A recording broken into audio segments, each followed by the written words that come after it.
You ready for a road trip? Let's get going. Series 4 is about the dashboard lights. Okay? Have you ever noticed that no one takes a dashboard warning light personally? When the fuel light comes on, we don't pull into a service station and say, oh, what a terrible car, right? Well, we simply assume that the dashboard is doing exactly what it's meant to do. It's communicating useful information before a small problem becomes a bigger one, an expensive one. Well, human beings have dashboards too. The difficulty is that almost none of us were ever taught how to read them. Instead, most of us became remarkably skilled at ignoring them. I have a friend, let's call him Bob, who's developed what I consider a wonderfully optimistic philosophy about dashboard lights. If one appears, his first response is usually, "We're making good time."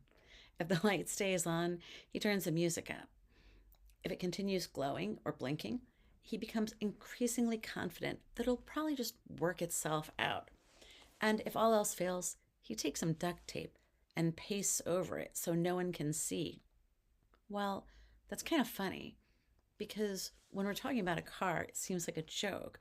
But when we're talking about a human life, it's actually pretty common and maybe a little bit sad. For the past 25 years, I've worked with people from all different walks of life, and I've had the privilege of sitting with all different kinds of people. From the outside, their lives seem like they're all different, but from the inside, I kept on noticing a commonality between all of them. And it must have been because we all have a vehicle that has certain things in common. And I kept on noticing something unexpected. All these patterns were similar no matter what walk of life the people were coming from. They arrived believing that they were dealing with anxiety, burnout, maybe even PTSD. They're having recurring conflict, exhaustion, problems in relationships, all kinds of different things. And mostly it was decision fatigue or a strange feeling that even though life looked successful from the outside, somehow it didn't feel the way they thought it should or the way it used to. So I was convinced that these people were not actually the problem. I was convinced that these symptoms were not the problem either. What if those symptoms were information? The question eventually became the foundation of finding the force, not another system for fixing yourself, but a different way of seeing yourself. I've come to believe that meaningful change rarely begins with trying harder. It usually begins with seeing things more clearly. It's remarkably difficult to solve the right problem when you've spent years solving the wrong one. I've come to believe that much of what we call stress, burnout, confusion, exhaustion, or just feeling stuck begins the moment that we mistake information for inconvenience. Instead of becoming curious, we become busier. Instead of asking, "What is this trying to tell me?" we ask, "How quickly can I make this feeling go away?" Because it's inconvenient. The difficulty is that information has an interesting habit. Ignored information doesn't disappear, it actually accumulates. Eventually, it sends an invoice. That's why I often say that stress is expensive. Not because stress is the enemy, stress is information. The expense comes from paying interest on signals that we never learned to read. That simple observation became what I now call the first law of finding the force. Stress creates hidden costs.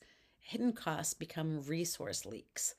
Those resources leak quietly and they influence our health, our relationships, our leadership, creativity, our decision making, our resilience, and even our sense of purpose. Most people don't realize that they're paying these costs. They simply notice that life feels heavier than it used to. So, Finding the Force and Compass exist to help people recognize those hidden costs before they become unnecessary suffering or a huge expense. It's no different than saying, "Oh, the wheels are out of balance. I better go to the mechanic before I blow up a tire and have to replace all of them." So, when hidden costs become visible, better decisions become possible. Better decisions create better outcomes, and everything we do grows from that foundation. Over the next 4 conversations, I'd like to introduce you to 4 dashboard lights that I believe every thoughtful person should learn to recognize. The compass light asks whether you're still headed towards the life that truly matters. The fuel light asks about the condition of the vehicle making the journey. The loop light invites us to examine the invisible agreements that may have been organizing our lives for years without our ever realizing that they were. Together, they form the beginning of a practical map for what I call life navigation. At the end of each conversation, I'll leave you with 5 brief reflection questions as a diagnostic. They're just a teaser, but they're not going to create the diagnosis.